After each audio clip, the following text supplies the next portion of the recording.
Di adegan kali ini terlihat di hari itu sepertinya Jagdish sedang mendatangi kediaman Puli untuk mencari tahu tentang keberadaan Anandi yang sudah beberapa hari menghilang. Pada saat itu Jagdish langsung menanyakan kepada Puli tentang Anandi karena sebelum Anandi dinyatakan hilang, orang yang terakhir bersama Anandi adalah Puli.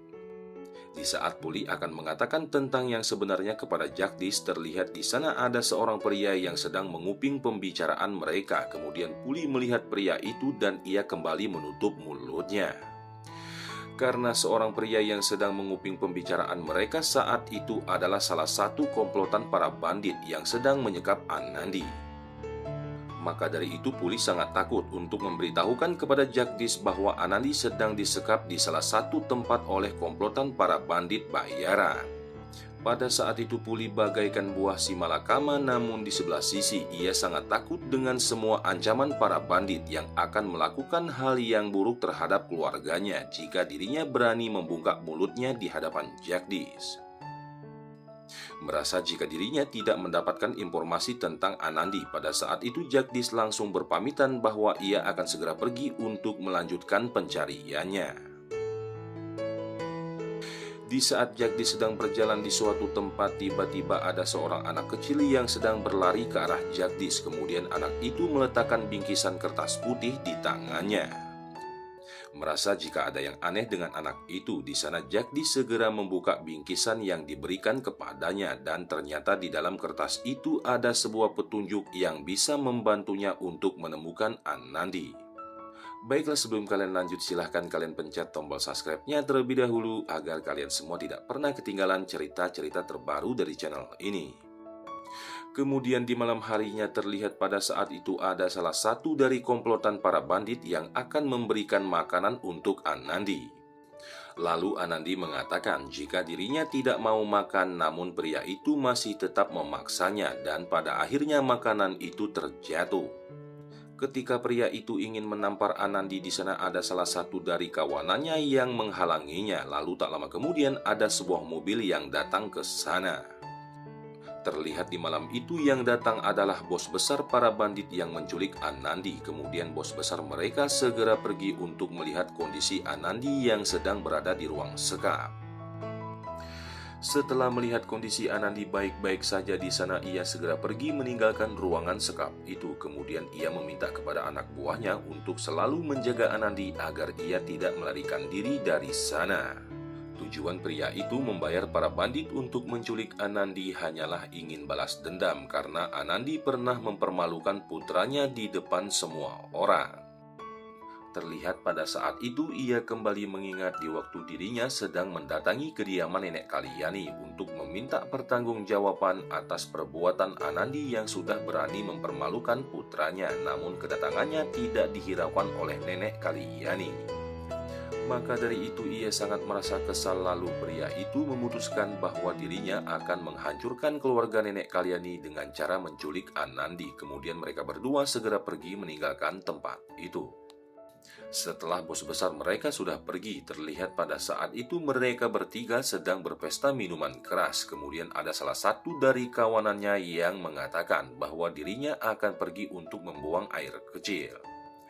Namun semua itu hanyalah akal-akalannya saja dan ia segera pergi menuju ruangan di mana Anandi yang sedang disekap oleh mereka. Dengan kondisi yang sudah mabuk berat, di sana pria itu nampaknya sedang memandangi Anandi yang sedang tertidur. Kemudian ia mendekatinya. Di saat pria itu akan melakukan hal yang tidak senonoh kepada Anandi, nampaknya kedua temannya mendengar suara teriakan dari Anandi. Kemudian mereka berdua segera pergi untuk melihat apa yang sedang terjadi di sana. Melihat temannya akan melakukan hal yang tidak senonoh kepada Anandi, di sana mereka berdua langsung menghalangi niat buruk dari salah satu teman mereka. Kemudian mereka berdua segera membawanya pergi dari tempat itu. Kemudian di siang harinya terlihat pada saat itu sepertinya Jagdish sedang mengikuti seorang pria yang mana pria itu adalah salah satu komplotan dari para bandit yang menculik Anandi. Namun sangat disayangkan sepertinya Jagdish kehilangan jejak pria yang sedang ia ikuti. Lalu di saat Jagdis akan segera pergi, tiba-tiba ia tidak sengaja menabrak seorang wanita sehingga menyebabkan barang yang dibawa oleh wanita itu jatuh berhamburan. Terlihat pada saat itu sepertinya para warga sedang marah kepada Jagdis atas kecerobohan yang ia lakukan. Kemudian Jagdis segera melarikan diri dari desa itu.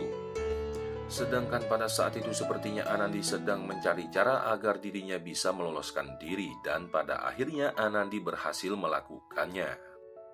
Melihat Anandi yang sudah tidak ada lagi di ruangan sekap pada saat itu, para bandit nampak panik setelah mengetahui bahwa Anandi telah meloloskan diri.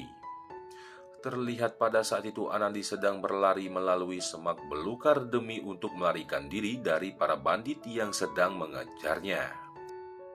Kemudian Anandi segera bersembunyi di balik pohon, sedangkan pada saat itu nampaknya Jagdis sedang tersesat di hutan yang sama oleh karena melarikan diri dari kejaran para warga yang akan memukulinya. Namun Anandi dan Jagdis tidak menyadari bahwa mereka berdua pada saat itu sedang berdekatan di tempat yang sama. Kemudian Jagdis segera pergi meninggalkan tempat itu.